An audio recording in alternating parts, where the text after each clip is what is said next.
North Korea renewed its threat Friday to fire ballistic missiles in the direction of the American territory of Guam, following ominous earlier threats by the rogue regime to launch missiles topped with hydrogen bombs to wipe out cities on the continental United States.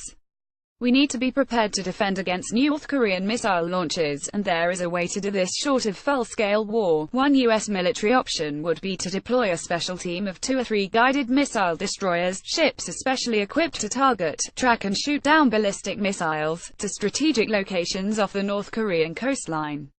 The ships would be positioned outside the 12-mile internationally recognized maritime territorial limit, or at other locations that intelligence indicates would be effective."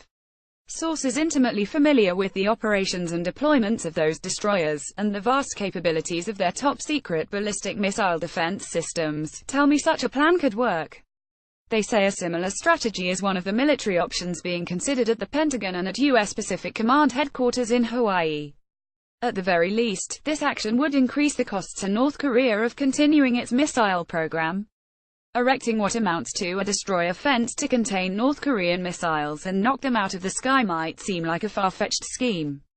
Can a handful of small warships really perform such a huge task? America's ballistic missile defense warships are outfitted with systems and weapons that have been proven in rigorous testing, including SM-3 missile interceptors.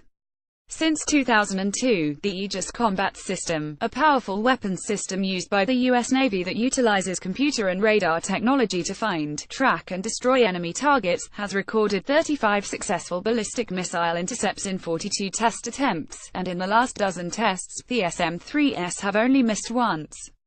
While U.S. tests of our missile defense system are admittedly choreographed, the characteristics of a targeted ballistic missile in a test situation closely match those of a missile that has been deployed with bad intentions. Nearly all of the tests pit a single U.S. missile interceptor against a single ballistic missile. Against an actual launch, the Navy could send up numerous interceptors, dramatically increasing its chances for a hit. Up to now, North Korea has failed to prove it has the capability to launch and control a sufficiently large salvo of missiles to overwhelm a single Aegis ballistic missile defense ship, let alone 2 or 3. Some experts speculate that North Korea, slowed as it is by international economic sanctions, might not develop that capacity until near the end of the decade or beyond. The U.S. missile destroyers that could be formed into a team and used to knock down North Korean missiles overhead would be those outfitted with the latest version of the 4-decade-old Aegis Combat System. The newest series of upgrades were certified in January 2015. All U.S. Navy destroyers and cruisers possess Aegis Combat Systems, which were first developed to protect ships, especially aircraft carriers, against air threats such as cruise missiles and aircraft. However, ballistic missile defense requires different sensor settings, algorithms and missiles. Only 40% of the U.S. Navy's Aegis-equipped destroyers and cruisers are designed for ballistic missile defense. The ballistic missile defense ships depend on SM-3 missile interceptors to blow apart enemy ballistic missiles relatively soon after they enter what's called flight midcourse, at their most vulnerable point where the atmosphere ends. This starts about 400 miles above the Earth's surface and extends out to a few thousand miles. SM-3s have no explosive warhead.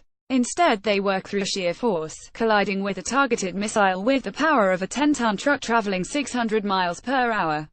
For very short-range missiles, SM-2 interceptors can potentially be used. New interceptors, called SM-6s, are being tested that are designed to hit longer-range ballistic missiles later in flight as they descend and re-enter the atmosphere. Every ballistic missile defense destroyer has the capacity to launch up to 96 missiles. Each ship would have to retain some Aegis capacity for self-defense, and that missile number would depend on the mission. For argument's sake, we assume a destroyer making up part of the fence could aim 80 interceptors at a launched North Korean missile. That would mean 2 ships could unleash a fusillade of 160 missiles and 3 ships could fire 240. If North Korea were to triple its single-day launch rate, which with sanctions seems extremely difficult, it could possibly send a dozen missiles aloft. In that case, the odds still favor the Aegis interceptors. Recently North Korea has focused mainly on short and medium-range missile tests. The North has yet to prove it can launch an intercontinental ballistic missile armed with a payload that can reach the United States, despite its boasts. If Pyongyang does deploy such missiles and they break through the fence created by U.S. ships and head toward America, the U.S. Air Force could meet them with a total of 36 ground-based interceptors launched from Fort Greely in Alaska and Vandenberg Air Force Base in California. Those interceptors have hit targets in 10 of 18 tests, including the last two in June 2014 and May this year. To execute such an aggressive plan for an Aegis ship ballistic missile defense, some parts of which appear to be already in the works, the U.S. would have to place even greater focus on ballistic missile defense missions.